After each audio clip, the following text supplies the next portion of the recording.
West. Sidelines on a Wednesday morning, July 9th, 2025.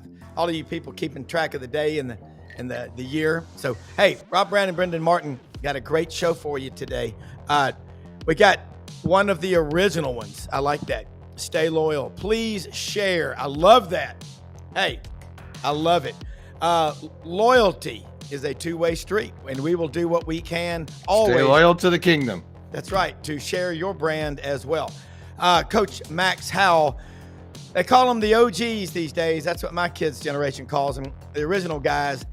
He was sports talk radio like, you and your dad were. I've been listening to Max forever, recruiting, the whole big picture and the stories. You get it all with Max Howell. He'll be our first guest, followed by Dudley Dawson, hogville.net up in Fayetteville, and Vince Ferrara from the Sports Animal over in Knoxville. Hey, guys, and take a picture with your cellular phone of the QR code. We're live on Twitter, Facebook, and YouTube. That's how Coach Max Howell found us with Brendan on Facebook. And then Sunday, I'm like, wow, Max Howell watches this show. What an honor. Guys, a lot of big news today. Is it true? $55 million for the payroll for Texas Tech football players. That's insane. We've been hearing it, though, Brendan. We've been hearing the rumblings about that. Coach Max Howell, what would Jack Crystal say right now? There's movement on the aisles here at Scott Field in Starkville, Mississippi. $55 million worth of maroon and white players. How you doing, man?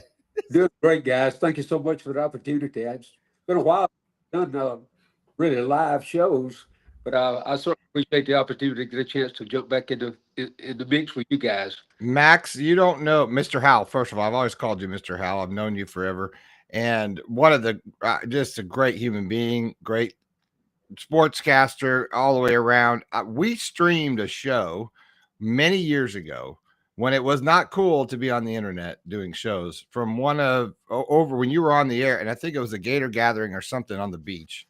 And we were one of the first times we ever done it. So you are really like, one of the forefathers of this entire stuff. Right. So therefore, don't forget, you were an innovator back in the day. Well, let me tell you something, Brandon. Your dad was running a show, I guess back, I can't remember now, back in the maybe late 90s or maybe in the 2000s. 2000s, yeah. And I just moved to Tupelo, and they'd had some coaching changes at the Mississippi State. And I always called him and talked to him, and I was on with him a few times. And in fact, when I left radio in Atlanta, he was the first guy I called because I was really wanted to move. I ended up moving to Destin, but I really wanted to move on down to Florida and be on the air with him. And he asked me who the next football coach at that particular time was going to be at Mississippi at University of Florida. And I said, it's the guy at Mississippi State coming. And he said, you mean Dan Mullen? And I said, just check your book. He said, we've heard that, but we had no substantial evidence that was true. Next day, they announced it was Dan Mullen, the head football coach. And I never let Buddy forget that. I really. Well, you know what? That's that. And sorry, Rob, I don't mean to cut you off because this is good history here, because this is how this all was born. Yes. Was that coaching change? Dad and I sitting around in this house that I live in now, and we decided that no one was talking about. We had all this information, and we're going to put it on the internet. And we just literally had like a 9-second delay between our voice and it looked terrible, but we had 800 live people watching the show at that day. And because we had all this information on Dan Mullen and on what was it? Chip Kelly. It was the Chip Kelly Dan Mullen game, and we went and covered it at the airport and all that. That was the birth of all of what we're doing right now. Was from that moment. I was excited to be part of that.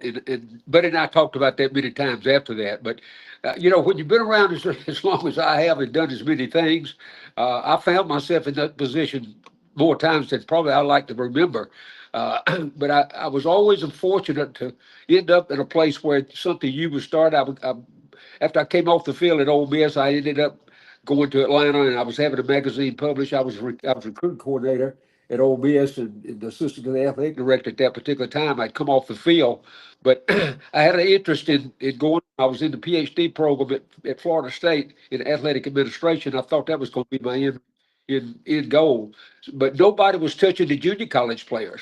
And back in one of my first coaching jobs back when I came out of school was at Troy. I went in there with Billy Atkins in 1965. In 3 years, we won a national championship. We got caught in that transition between NAIA and Division II. But we won it. We had 4 or 5 kids drafted in the NFL. We were way ahead of our times, but we we developed the portal guys before the portal was the portal, if that makes sense. We didn't sign. I was there 6 years on that staff. I think we signed 5 high school kids. Everybody we signed was transferring out of Auburn or Alabama, Georgia. It was like lining up NFL team with a high school team is what it amounted to. And the head coach Billy Atkins he had played for the 49ers. He brought the West Coast with us, and it was really fun. That launched my career, and certainly I had a good one. I got three kids in the Hall of Fame in the NFL that I had a chance to coach: Emmitt Smith, Deion Sanders, and Leroy Butler. So I really had a really great on the field experience, and I had a great radio challenge as well. Coach, I remember back in the mid '90s, you were doing radio everywhere, and in Memphis, we got inspired by you. My buddy Joe Passantino lives in Birmingham now. We went down to Northwest down in Senatobia, and right. My friend Alan Callicott and the Callicotts have been mayors of Senatobia for a while, and we went out there to a game on a Thursday night to see 2 junior college kids. John Avery from Asheville, North Carolina, a running back, and another kid who had signed with Auburn but went to junior college, Andre Roan, out of Daytona Beach, Florida, Seabreeze High School, the nickname, the Sand Crabs. And we went down there and watched them, and you were like, wow.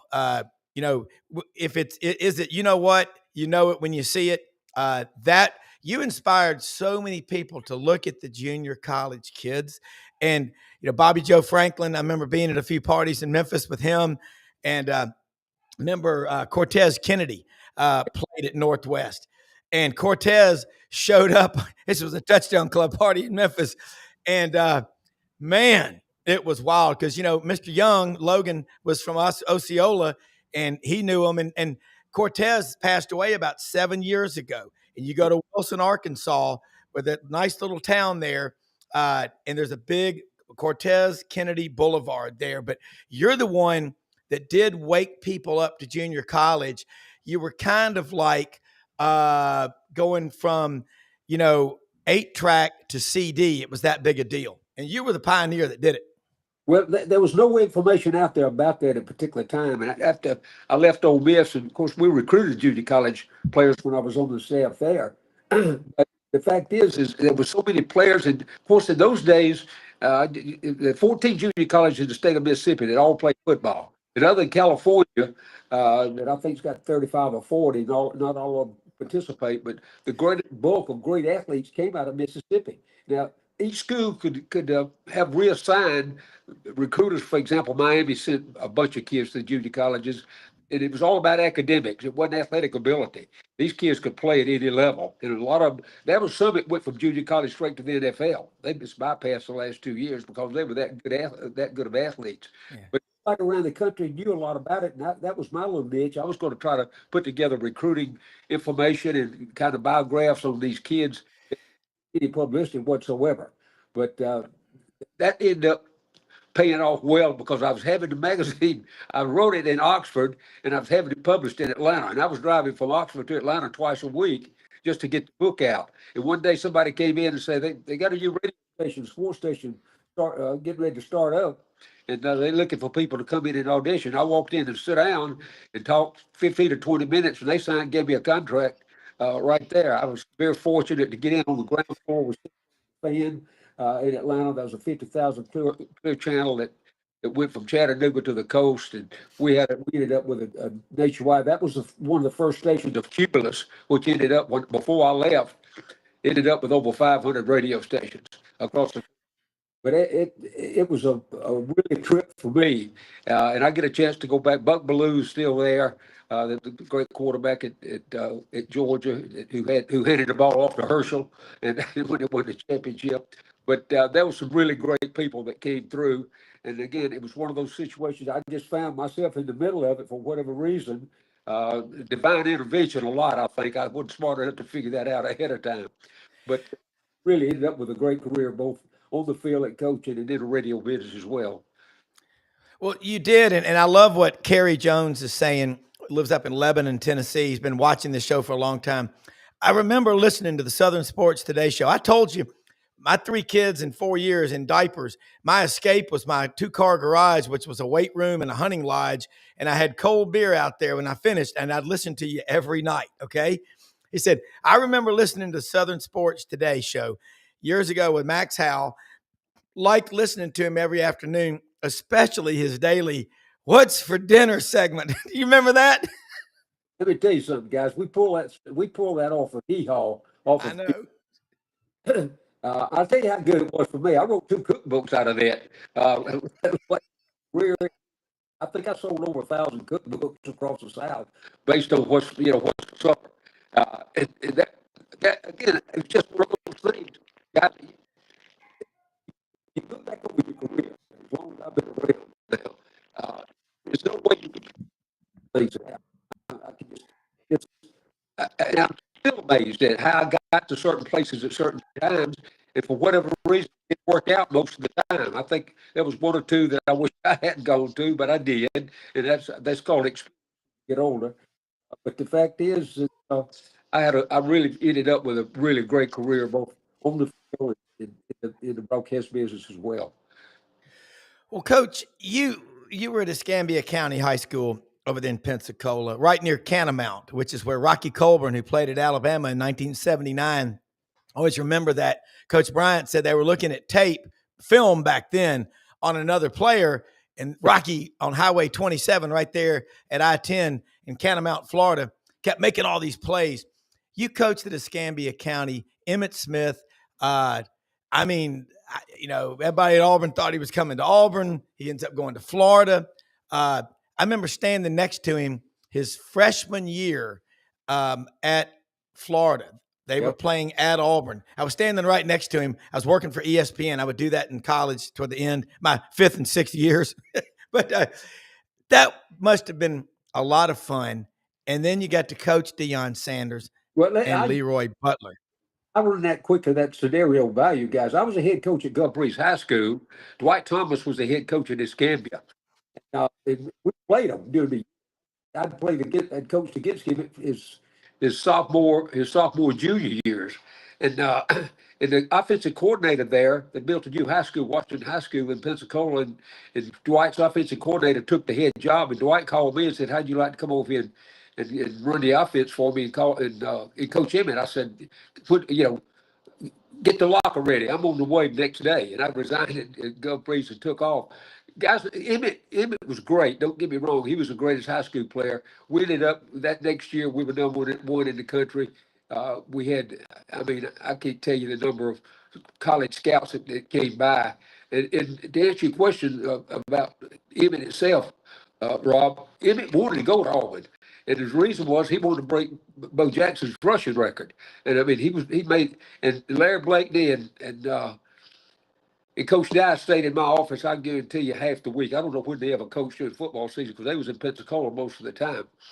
But not only did we have Emmitt guys on that high school team, we had 17 Division I players that came off that high school football team. Our offense, I had an offensive tackle that was 6'4", about 320, could outrun Emmitt. If we started on a quick pitch, many ball games, but never put the offensive line in a 3-point stance. The tackle just pulled and led. And I can't tell you that year how many touchdowns we scored on the first snap. Just pitch it to him and let him turn the corner, and the big tackle just led him right down the field. Not many defensive backs in high school could come up and take on a kid like that. But we did. For University of Florida took 7 kids off that high school team. So I don't know, that may have still be a record. It was for a long time off one team. But that situation that I found myself in there, Mickey Andrews, the great defensive back at Alabama, ended up being defensive coordinator at Florida State, recruited for Florida State on the coast. And they had an opening that summer. I was already in graduate school there. And he asked me if I wanted to come on and work some with the football program. So I did the first year. I did the off-field stuff, a lot of recruiting for the recruiting staff itself. I was one of those guys early that didn't get on the field. Next year I was on the field and worked with the safeties. So I went from Emmett with all the kids that in the #1 high school team in the country to Coach Bowden. That was the first 2 years I was there. With the first 2 years, he went 14 straight years in the top 5. We opened up with Miami in '88. Went to Miami and got beat. We came back, and I'll never forget this. We flew back in at 2 o'clock in the morning, and all the kids were waking up at all. Coach Bowden got up on the team and said, "Fellas, I don't guess we got the message to you. Go back in and put those uniforms on." We went back in and scrimmaged from 2 in the morning until the sun came up. We went 11-0 after that. But out of that football team, we had 9 NFL draftees. Our whole secondary were first and second rounders. Of course, Leroy and Dion were the corners. They went in the first round. In the second round, I had the strong safety and the free safety, both. Dexter Dodge was a free, went to the 49ers, and our strong safety went to the Dallas Cowboys. So I mean, it was such a whirlwind in my career. It was like I didn't have time to go home and lay down and sleep. It was just one step after another, and I've been grateful for that ever since. Well, Coach, I think about Tampa Catholic High School in Pensacola, I think, Washington, Escambia. Then there was Pine Forest. This is what we grew up with. This is why we love college football, or stories like this. And you asked me, am I going to fit in on your show? Uncle Jed said it best: 2 peas in a pod. You are knocking the ball out of the park, and I'm just listening to this and going, holy cow. A lot of people watch this show. We're blessed to have a great audience, but you and Buddy and Brendan, y'all all know this. Y'all are the ones that blazed the trail. Coach, does this look familiar to you, what you're seeing on the screen? Oh, yeah. This is Emmett's highlight reel of what we could find on the internet of him in high school. That's how good the camera feed was back then. Somebody's probably up there with a cable loose. And look at him. Yeah. Holy cow. Look at that. Remember a player to it like that. I was trying to get a shot of the sidelines to see if we could catch a picture of you. But you can see it's not cut up very well, but that's pretty cool. Coach, that is it, though. I mean, the recruiting, following the recruiting, and Bud Casey, I'm sure it was in your office once or twice. And I was thinking about Mickey Andrews from Daleville, Alabama. He came from Daleville, Alabama. He came to Florida State, I think in 84. No, was it 84? But when he got there, the defense, all of a sudden, it happened. It just, from 87 to 2000, 14 straight years, Florida State never lower than 5th in the country. And he coached there a long time. That must have been an incredible culture to be a part of. I'm gonna tell you guys how much confidence Coach Bowden had in him. I was on that staff 2 years, and of course we had the regular routine. We'd play on Saturday. We'd get up Sunday morning, go in, have our staff meeting, break the tape down. We'd break for church service and lunch, and come back in the afternoon. We'd break up the defense and offense, and Mickey would get the game plan together, and all of us would make a contribution, and it would be some strong words from time to time. You can imagine guys when he goes as big as those guys had, but we all worked together in that thing. And never in the 2 years I was there, Coach Bowden ever came to a defensive meeting. Mickey would take that game plan in on Monday morning, lay it on Coach Bowden's desk, and he'd look up. I walked with him many times. He'd look up and say, "Can we win with this?" Mickey said, "That's what all the tapes say, Coach. I think we got them." He said, "Put it in," and that's all he'd say. And that was it. It was a unique trust between that coaching staff. I'm not saying they all agreed on everything, but that was when we came out of the dressing room or out of the office. We were as tight a team as it was playing on the field on Saturday. I can promise you that. And Coach Bowden knew that, and he knew the makeup of that staff. And it's no wonder he went to 14 years in the top 5. We were playing level, guys. Here's something a lot of people forget. We were playing at the level of recruiting at the time, at the level that Alabama has been for the last 3 or 4 years. I mean, we didn't recruit, we selected. We had kids fly in from all over the country.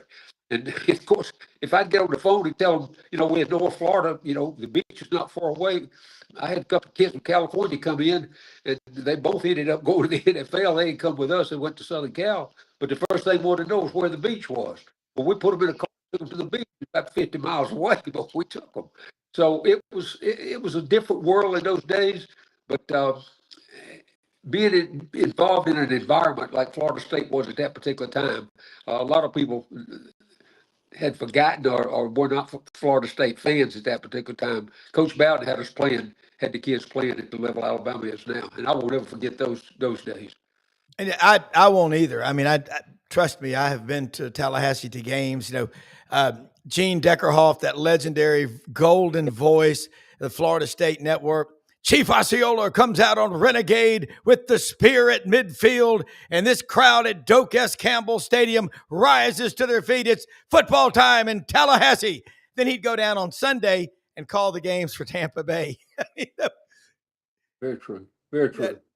And Coach, I know we're having a little bit of I think if there's a delay, if we wait about 3 seconds, I don't know what's causing it, but we'll work through it.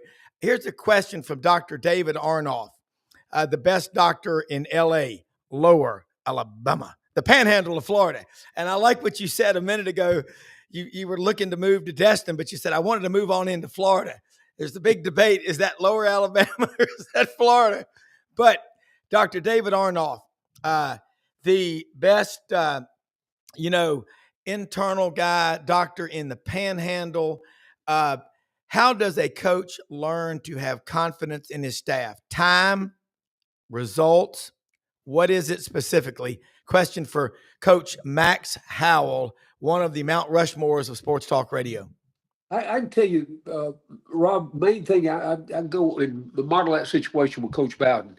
He was a character guy. I mean, anybody that didn't know him, what you saw was what you got. There wasn't any. I mean, he was a class act from day one. I got to say this. You all know that there's when you're recruiting at that level, you're gonna get a few bad apples along the way. But it never got to him. It was always a joke among the coaches, assistant coaches. If a kid had to get to see Coach Bowden, he better be bringing his suitcase because it was all over to get that level. He had a layer in between Chuckamata, and I could go through a litany of coaches that you had to go through for disciplinary problems and try to get them solved without taking it to Coach Bowden. Nobody could dismiss a kid but Coach Bowden. And he dismissed very few, I'll be honest with you, because they did a really good job in setting the table of having that kid come in and bring his parents in and measured his character as well as athletic ability and his academic standards as well. It was kind of a unique situation, particularly at that time, but it certainly paid off for him. And I'm not sure every head football coach in the Southeastern Conference had a program like that or could measure up themselves to a program like that. But Bobby Bowden did, and he was one of the greats. No question. All right, we got a few more minutes before we have to bring in our next guest, but we got you for a few more minutes. I want to ask you, and we got to do this again soon, and we'll get the connection and all that worked out. Repetition is the mother of all skill. We all know that. That's why we have coaching. But this is fantastic stuff. Looking at the landscape right now in the SEC, you look at the coming and going, the portal. I mean, guys have always transferred. You talked about building that Troy program with guys that transferred from Auburn and Alabama with Coach Billy Atkins. And look at it now. If you're a coach, how do you trust someone when they're hanging it over your head that I can get a better deal somewhere else and I'm leaving? True NIL to me is you stick it out at that school, then you become part of that network. These kids today, they're getting a quick check for 6 months or a semester. But if it doesn't work out where they leave, they can never go home, can they? No, you're absolutely right, Rob. And I'll tell you the way that coaches can, I think what I call short circuit the system. Don't just take the kid where he is today and look at it. Go back and check his high school record out. Go back and find out what kind of family he comes from. And many things that you've got time to do when you're talking, but particularly now when you're having to pay these kids like they are. But I mean, because of the change in that, I don't think there's any doubt we know why Nick Saban retired. It was all about his system, and he built great teams with a system that he perfected. And when it got to them, the visit on the campus, and all they wanted to know was how much playing time they were going to get and how much money they were going to get, that didn't fit his program. So what he do? I mean, for him, probably the smartest thing he ever did in his coaching career was to step back aside, because I don't know that his records will ever be leaving because of some of the things you just talked about. But I think in measuring that kid's integrity, measuring his status on how he fits in your program, I don't think you can take him just off a tape and look at his athletic ability. I think you got to go back and check his academics. I think you got to go back and check how he played in high school, what his friends were like, what kind of family life did he have. I think all that plays a major role in the credibility of signing a kid today. I agree, Coach. And I mean, I've always said if I'm going to hire somebody, hey, you want this job? How bad do you want it? I want you to be able to run 5 miles within 30 days. Now, maybe they're a runner, they can, but you got to find out about trust. And it's so, isn't it true? Hard work reveals character. It doesn't really build it, it builds muscle. But you look at the people, and I'll just say this. I get really mad when people say, I'm old, nobody cares what I say. The hell they don't. We're lucky we got, I'm Dad's watching right now. He's 96. I mean, he works out every day. You get one trip to the plate, you better make it count. We're losing a lot if we're not listening to the people. We have got a lot of crazy stuff happening. But Coach, leave us with just a little bit of wisdom, and then we're going to bring you back on here in the next few weeks if you'll come join us. But what would you be telling a team if you had the opportunity to go into an SEC locker room before the first game of this season, considering all that's happening around you? Guys, I tell you, I've listened to your show. I listened to 3 of your shows last night. The position with all your guests and all about the players. But guys, I think you're missing something by not taking a look at that coaching staff. And your occasion you'll bring it up. And I've heard the remarks about Billy Napier in his passing game, and I've heard remarks about Hugh Freeze, and he's basically going to throw it. He's got 3 downs inside the 5. He might throw it 3 downs. I'm telling you, there are certain tendencies that coaches are going to live up to, and I think in those teams that you have projected out, the great players are going to be on most every team. But guys, you need to take a close look at the history of those coaches that's coaching those guys, because I was a perfect example. I found myself learning everywhere I went. And I took the next step. I learned from one of the best, and been starting off with Billy Atkins, having just come out of the NFL, and we installed an NFL program in a team that was not much, just a step higher than most high school teams. But that transition of what those coaches know and how they can communicate with their staff plays as much of an important role as those 5-star that they got on the line of scrimmage or behind the center. And I think that's probably the only thing that I'd say. When you guys talk, you got such a varied audience out there. Really need to make a comment or two along the way about about the coaches that's coaching them, because there's going to be some games won and some lost on the sideline this year that you'll scratch your head about how in the heck did that happen. A great one last year was Vanderbilt in Alabama. How in the world? And I know. And I've had this discussion many times about Coach DeBoer. All they had to do was pull the New Mexico State game tape and look at the same thing they did. That's what Vanderbilt did. They brought the quarterback and the coach from there. They ought to know that that's what they were going to run. But evidently they didn't do that. If you watch that ball game, so little things like that from coaching staffs along the way will give you guys heads up when it comes to talking about and projecting out who you think's going to win or lose. Coach, God, thank you so much. We got to do this again. I'm going to go back and watch this show. I always watch them and take notes. But Max Howell, how do people follow you, keep up with you if you're posting anything on social media? Yeah, I do a little bit on Facebook. I got a slot on Facebook, just Max Howell.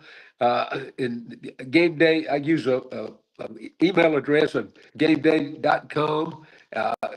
whatever anybody wants to get a hold of me, just shoot me something there. Go to Facebook, you'll find me somewhere along the way. I've changed in my old age. I'll leave you with this. I've taken everything I learned and tell you how I jumped to another complete field. I'm the CEO of a energy company out of Colorado, and they didn't hire me for anything. My educational background, it was all in education and all, but they hired me mainly because of my contacts that I've made during the radio days in the football. There's not a client that we don't talk to and cover with, that all I got to do is mention Deion Sanders or Emmitt Smith or those guys. That opens up the conversation. And I'm the people person for that company. We've done very well. We got offices in the Philippines and Dominican Republic and getting ready to open one in Grenada. It's in a whole new field for me. But I'm not interested in our product line. I'm interested in contacting the people in our business to the potential clients out there, and they pay me for that. So. Well, Coach, what an honor. This is awesome. I'll call you after the show. Thank you so much. We'll do it again soon. Thank you, guys. You bet. That was awesome. Coach Max Howell, one of the original guys, the OGs, whatever. But that's what our kids call them, Dudley. We got kids about the same age. I mean, you're like the OGs, but I grew up listening to him on radio, and the writers, the people that can tell the stories like him who've been doing it a while. Dudley Dawson, hogville.net is on with us now, live from Heber Springs in the background there. A beautiful background it is. Hey, man, we're got media days kicking off Monday, Dudley. I'm going, looking forward to it. Every coach, you could take the same 10 sound bites from 30 years ago, put them in a time capsule, and pull them out. We're excited. It's been a great summer. Kids have worked really hard. We're excited about the freshman class coming in. We're excited about being excited. Dudley, how are you? I'm good. Don't forget about the culture, and kids want to get better every day. That is true. Dudley, do you want to get better every day? Absolutely. Don't want to get worse. That's for sure. I mean, I'll be okay staying even now, but do not want to get worse. Yeah. Well, look, man, I am a big believer in continuity, and and I know everybody out there watching knows you want to be good at something. Repetition is the mother of all skill. You just got to do it. I like what Roman Harper said a couple of weeks ago on the show.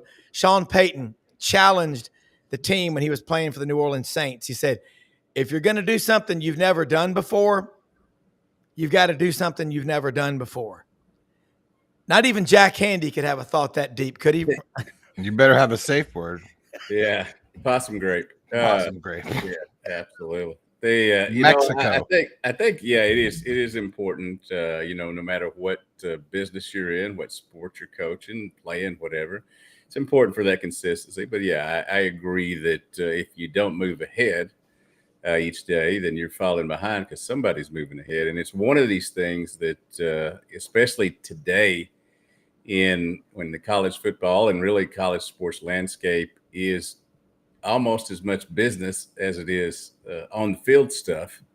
I mean, that's where you're winning games now, is off the field with the NIL and collectives and all this such thing. And, I've been very vocal about how Lake Arkansas didn't jump on board quick enough and started out behind and you're trying to continually trying to catch up. You might win your 9 games. You might win your 8 games every 1 year. But if you want to be consistent at the top, or at least in the middle, which is, a fantastic, you're still a fantastic football team. If you're in the middle of the SEC, you have to play the game now. And the people that we see doing that, and Texas Tech is one of them for sure.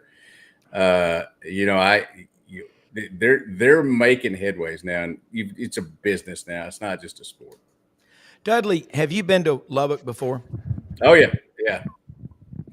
Back when Arkansas was in the Southwest Conference, it was it was a trip all the time for basketball, football, a little baseball. But yeah, it's a lovely city. Well, the thing from Altus, Oklahoma, a little bit of trivia here. From Altus, Oklahoma to Lubbock, Texas, there's more cotton grown in that stretch than anywhere else in the world, with the exception of as a guy in my world history class at Auburn said one time, a big old fellow wearing overalls, the Yangtze River Valley in China. Everybody looked at him, and he was about 8 feet tall, and was like, "Hey, that's fine, Yangtze." But Lubbock, that guy Cody Cameron, you think it's true that he's spending $55 million? Because he's apparently a billionaire. 4-year letter. Apparently, there's a thunderstorm about to crash through my window. So if anyone hears that, it's a Florida thunderstorm rolling in, and it is loud. Hey, you know what? You should have been Monday morning. The crop dusters were coming 50 feet over the house. These guys over here, I don't think they can get life insurance. It's hard to write them up, but hopefully, yes, I do believe that's true. And here's the reason. Number one, he really loves his wife. She's a former Texas Tech softball player. He wants her to be happy. He has plenty of money, and they're just pouring in there. I mean, from Tennessee, all over the place. These recruits are just hopping in there. So, yes, I believe that's real money because Texas Tech did not have a burgeoning softball program that attracted big-time stars before he jumped in the mix. Yeah. Well, Vince Ferrara is going to be on here with us in a second from the Sports Animal up in Knoxville. Vince, good morning. Welcome aboard.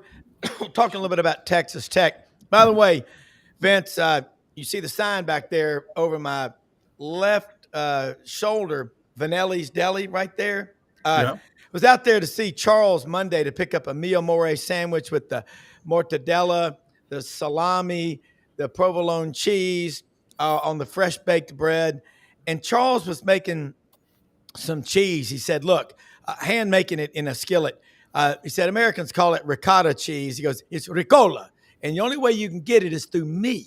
And I sent you that video of him back there. But, man, you come to Memphis, same thing here, Dudley.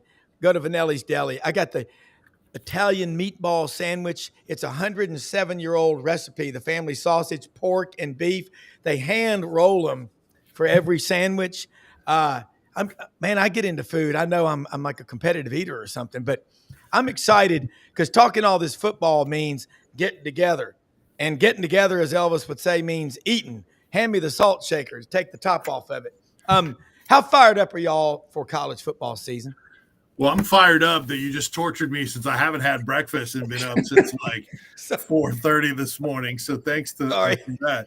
No, you're good. You chose your life, man. You chose your life. This is it for sure. But no, I'm incredibly fired up. Like we're talking about, we went through on the show this morning, Athlon. They rank every position 1 through 16 in their preseason magazine. It's that time of year where if you're on a flight, if you're, have any sort of windows of opportunity to read with downtime, you take your preseason magazines with you and you go through them and sift through them as much as you can. I always feel like, man, I wish I would have been able to read more of them, but you do what you can in your prep leading up to media days, especially. And, just really interesting to see the differing opinions of the preseason publications, which you have to take them with a grain of salt because the rosters change so much. There's a lot of unknown for all of these teams that are having to go both ways with the portal. You just don't know how it's all going to fit. It's a crapshoot. But it's still fun to dive into. And then obviously it took it to another level yesterday when they officially announced for SEC football media days. And you get to talk about the specific players that are there and those that are not there. They put out the list and I was looking at it and I did not open up the email with who's coming. Let's start with Dudley. Who's coming from Arkansas? And then Vince, I want to go back to you because if I can help y'all getting sound bites, interviews, anything when I'm down there, that's what I'm there for because y'all are here for us and we're here for y'all because this is a damn team. Teamwork works. Not a surprise. Taylor Green, the quarterback from Arkansas, will be there. Xavier Sorey, obviously one of their better defensive players, and Cam Ball, defensive lineman. Those three are those three are all loquacious, will all represent the university well. The worst thing you could ever do to a media days is send somebody who doesn't want to talk. And, but these three guys love to do it. And so looking forward to that. And I got to be honest with you. Yes, I'm looking forward to football, but I still have a little bit of vacation left in here. I will start getting ready when my beautiful wife, Petra, and I go and see Kansas and 38 Special in late July up here at the AMP, just like we probably did 30 years ago. Well, you know what? I love what you said, Kansas and 38 Special. Hold on. Johnny Van Zant, his brother was in another band that I bet Vince knows who that band was. No, actually I don't. Ronald Van Zant? No. Ronnie Van Zant, lead singer Leonard Skinner. Yeah, not a big rock guy, believe it or not. I mean, I know Leonard Skinner, I know their music, but yeah, I'm not a big rock guy. I know that will bother some people, but that's good to know that you know Leonard Skinner. Though we'd have to kick you off the show. Yeah. You couldn't talk about Southern football. Oh my God! Is it the Rossington Collins band, or what was the answer? That's right, Rossington. No, it was Leonard Skinner. Look at these graphics that Brendan just put up here, and I love it. For Michael Jordan listening down on 30A on Blue Mountain, MJ. Today's word is loquacious. Loquacious. I'd like some loquacious on my salad. I love that word. It means talkative and egregious. And hey, Vince, one thing we always see at media days is when all the reporters crowd around and start asking questions. So who's coming from Knoxville, and have you had a chance to talk to these guys already? Yeah, look at the great graphics that Brendan's got up on both teams, and no surprise really that two of them were locks. Miles Kitselman, tight end for Tennessee, is one of the top returning tight ends in the SEC. He is one of only two returning starters for Tennessee, the other being Lance Hurd, the left tackle. So they're not bringing Lance Hurd. He had an inconsistent year last year, and I didn't really talk to him much in the media last year anyway. So Kitselman is one of the voices and leaders of this team. So he was one of those guys that they put out in the press conference after the spring game with all the Nico drama. So that, to me, locked him in for media days. Then on the defensive side, the other guy that was there in that press conference was linebacker Arion Carter in his third season. Really talented guy, maybe top 20-ish type of linebacker around the country, and has the potential that D-line continues to be good in front of him to take that next step. He's a leader on this team, so he was a natural for sure, really well spoken. And then the third one, we knew it was going to be a defensive lineman, and we thought maybe Jackson Moy, who I think is poised to start, a former Stanford Cardinal. He's going to start a D-tackle alongside Bryson Eason, but they went with Bryson Eason. He's a great story. He started out, he's from Memphis, down the road from you guys, not too far away. He started out as an outside linebacker, then bulked up a little bit, went to inside linebacker, then moved down to defensive end, kept putting on weight, and now he's a defensive tackle. And he's gotten better every year as a leader, very well spoken, really good personality, and he's an in-state kid. And that D-line is the strength of this team. So you want to have a representative there. They don't have their best player there, and that's Jermon McCoy, but he's injured and rehabbing from a torn ACL, which may take him into the season before we see him. That's the reason why he's not there and having to field all those injury and rehab questions. Otherwise, he would absolutely be the third player there and be there. So I think that's a legitimate reason. Some just they want to avoid questions, or maybe they're not comfortable. James Pierce Jr., was in that category. Some, they just don't want to put certain guys in certain positions, even if they're their best player. But that's not the case for Tennessee. It's certainly, the injury question for him and when he'll be ready to go. And I got some players here at Arkansas that are great kids and all that, but they would not be the best ones at the event. It's just a matter of sometimes sending the best, and if you want me to use loquacious again, loquacious players that you can get the best quotes of. Because let's be honest, we're going down there, we're going to listen to the coaches, we're going to listen to the players, and we'll write what they say. But we really would like for it to be interesting. Yeah.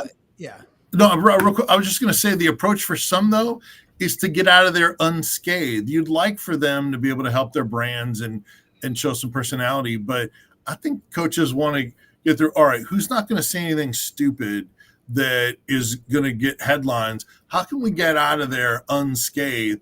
I don't think that everybody is worried about, showing personality or entertainment or things like that. I wish they would put more value in, hey, this guy can be a huge hit there with their personality. I think they want to do, all right, who's earned it, who's smart and not going to get offline or get off message, that kind of thing. So I know past coaches at Tennessee that were not as successful. They would put guys that would give you really short answers and, acted like they didn't want to do interviews and be there and put them in that situation because they didn't want to send their more interesting players and they didn't want to generate any headlines. They just want to get in and out of there and stay under the radar. That's unfortunate, but I think some have in the past taken that approach. Speaking of unfortunate, I saw a list earlier this week, and then since me and Vince are on here, it makes sense. The worst coaching hires the last 25 years. Yeah, Arkansas had Chad Morris, of course, at number 4, and Jeremy Pruitt, number 7 there. And I think those were both worthy top 10 selections. Well, I'm just shocked Brian Harsin wasn't number 1. But he was on the list. Yeah, but he didn't get enough credit for damaging it and just death penalty like what he did to Auburn football. I tell you, Franz Beard wrote an article on GatorbaitMedia.com about no one understands how bad it was when Freeze got there. But as far as guys being afraid to be bold and brash at media with their brand, 15 sentences that live in my head rent-free. Audrey, my wife, gave this to me a few months ago. One of them is, ships are safe in the harbor, but that's not what they're built for. I say, go down there. When Deion was in college, remember he had the limos dropping him off at games and stuff, and everybody just was outraged, but he's still living off of that. Loquacious is not the same thing as being talkative. Well, wait a minute. I've been called out, and I did take word wealth in 10th grade, but now technically loquacious is Vince, Dudley, help me, please. No, I was just going to build off for what you said about Deion. Deion's taking that approach. He's taken both of his quarterbacks in a quarterback competition, a true freshman 5-star in Caden Salter, the transfer, a one-time Tennessee Volunteer, by the way, and he's taken a kicker. 5 guys at media days for Colorado, so they're more wide open in how they do it in the Big 12. So, but yeah, he's taken a much different approach. Who takes both quarterbacks in a quarterback competition? You just don't see that. That is interesting. And I remember when Gus took Jeremy Johnson before he started one game October 12th of 2013 against Western Carolina, and Auburn won that game like 52-13. But that was before 2015 when he started against LSU and threw a backwards pass at midfield, which I've still never seen anyone else do again. Bless his heart. Dudley, you're muted, I think. So I'm just learning stuff from George over here, reading as well as talking, and we're trying to do our best to put out a plethora of words to maybe in the vernacular that you're not used to. Whoa! Before. I am not the smartest man in the room. Even if you're one of them, though. Even if there's only 2 of us, but I can drop some words and fake it for a while. All right, I'm going to tell you right now. Being that we're in the South, little redneck vocabulary. Now, how about this? But mayonnaise. Mayonnaise. A lot of people watching this show, and if we're wrong, they're going to let us know. Vince, what I love about media days is I come away every time I go to media days feeling really good about what's going on because these kids seem like maybe they're the best representatives you've got, but that's what you ought to do. Put your best foot forward. What are you looking forward to learn about Tennessee that we don't know? What are some stories that you're covering? I'm going to do the same thing with Dudley. Just go straight to him because they got a lot of people watching, and they say this is about the only information we get. I know in Memphis, Tennessee gets hardly any coverage, which is unfortunate. And they want to hear from the man from Tampa. Yeah, I appreciate that. The good thing about for us with Tennessee is this will be the first time in the offseason to talk to these guys. It won't be the last because just before fall practice starts, we will get a chance. We'll hear from Josh Heupel. We'll probably hear from the coordinators very early. They'll do a media day, a local media day where they'll give us, 20 different players. Then during camp, a couple of times a week, they'll rotate assistant coaches. Heupel will talk once a week. They'll give us 2 to 4 players a day. So there is plenty of opportunities to talk to these guys. So that is a positive to where we're like this or nothing. I enjoy talking to those guys because it's the first crack at it in terms of the offseason, the chemistry with new guys. You can always get good intel on what they think about guys that have come into the program, who's doing what. Yeah. And then the biggest thing that is going to be a topic for Josh Heupel and all of the players, whether they're on offense or not, is the quarterback situation at Tennessee. That's been the national storyline. What's Joey Aguilar like?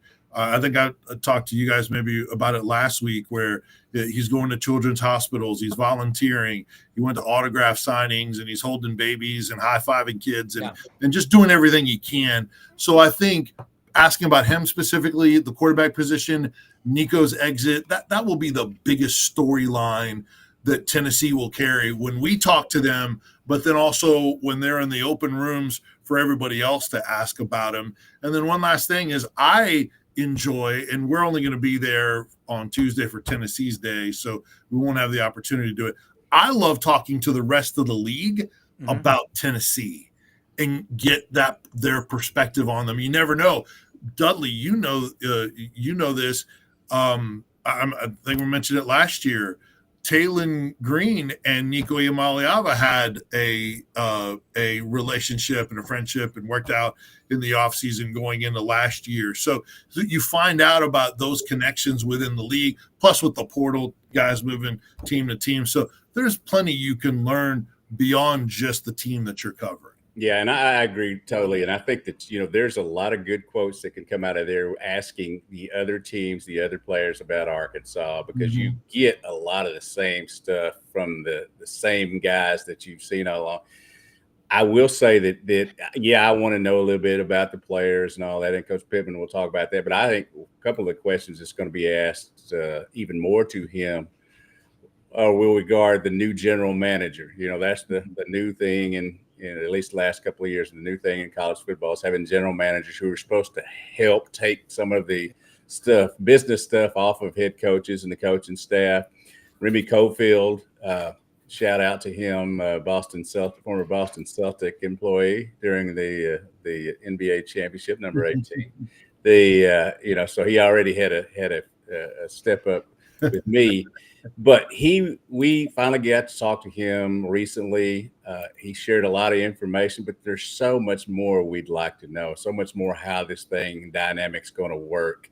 As I think I said earlier, it's about winning off the field now. How is this stuff working out? I've made it clear already earlier today that I think Arkansas is still coming from behind with the NIL, the collectives, and all that. I think they've had good people. I've met with some of them.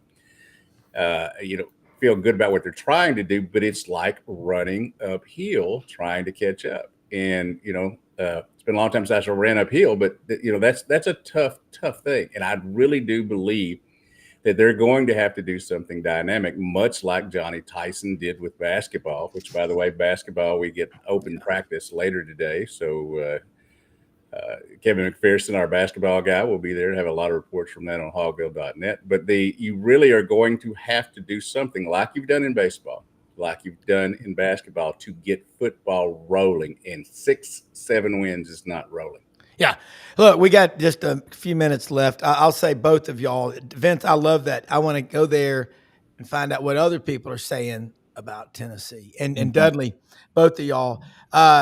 That word up there, George, has supercalifragilisticexpialidocious. Remember that from Chitty Chitty Bang Bang? I think that's what that was with Dick Van Dyke and Julie Andrews. Oh, man, that movie's been around a long time. Both of y'all. Sports Animal in Knoxville, Vince, you do a great show every day of the week, Monday through Friday. Also a Sunday morning great sports show up there, Dudley Dawson, hogville.net. I'll be in Atlanta all week long, getting there Sunday afternoon. Anything I can do to help y'all know my number. I will do it. I'll get you sound bites, whatever I can. If you're not going to be there, I know I'll see you Tuesday, Vince, but both of y'all, thank you more than you know for coming on here. Next week, we kind of switch into another gear, but it's still summertime because as long as you can go outside and sweat, like that, it's still summertime. So football. Hey, it's a heck of a week in Atlanta next week. Not only do you have the SEC Media Days, you have the Major League Baseball Draft, the Futures Game, the All-Star Game, and Bill Goldberg and WWE are bringing wrestling. That's right. 2 nights on Saturday night. And Beyonce has 2 shows there as well. Mercedes, Sunday. Slay Queen, Slay. Yeah. It's insane. It is going to be crazy, man. All right. Look, awesome stuff. Thank you both again, more than you know. Look forward to doing it next week. I'll talk to you before then as well from Atlanta. All right. See you guys. Thank you. You bet. Let me say something real quick. Rumble Boxing at McLean and Union in Midtown Memphis and Camp Lee. They got a great slogan. As you get older, you need to work out and exercise more. Fight back. Rumble Boxing. Look on their Twitter page. A lot of stuff's going to be coming out. We're going to be attaching it, but I'm going to tell you what, hashtag SECMD25. And what they're doing at Rumble Boxing, they're open every day of the week. They've got weights. They've got the classes. They've got 48 punching bags, got everything you need to get in the best shape of your life. Hey, as you get older, you better fight back. Rumble Boxing. Also, hey, the great folks at Landers Ford, if you're a lady, they've got some good-looking Broncos out there. Robin Egg Blue with the retro red stripes in the front. Ask for Brad Bellamy, the general manager. Poplar and Houston Levy, where Germantown and Collierville meet. They're open 7 a.m., 7 p.m. every day of the week except Sunday. The 25 Expeditions are in. All the trucks, the F-150s, the F-250s, and again, the Sasquatch, the Laredo, those Bronco packages, the Ford Promise. They will work with you every possible angle to get you driving off in a new car, truck, or SUV. And the great folks at Hewlett and Dunn right down the street on the square, historic square in Collierville, Tennessee, open Monday through Saturday, 10 a.m. to 6 p.m. Why Hewlett and Dunn? Because they've got this good-looking trucker's hat right here, the patch. I love these hats. And also that big Cabrero in the back. They've got Filson, Barber, Devil Dog Jeans, Old South, Duck Heads, like you never see anything like it, and over 7,000 pairs of men's and women's, and even a lot of kids' boots. Great looking clothes for the men, the women, and the children. Talk to Charles Hall, the owner, his wife Laura, 2 of the best people you'll ever meet. J.M. Huffman, Raven, Lydia, Squidward, all of them out there. You'll run into somebody I promise you, at Hewlett and Dunn. And hunting and fishing cranks up Labor Day weekend. You better be getting ready. Your deer stands, you better be getting ready. Winter timber coming to a town near you in the SEC footprint. Expected opening first week of August. Auburn, Alabama, University Drive, 13,000 square foot store. And the great folks at Winter Timber, everything you need, outdoor life, all the Yeti coolers, duck camp. They've got Dixie decoys, all the Sitka gear. And I'm going to tell you what, it also segues to another one of our friends, Chris Aiken, Web-Footed Kennels. It's how we're going to media days.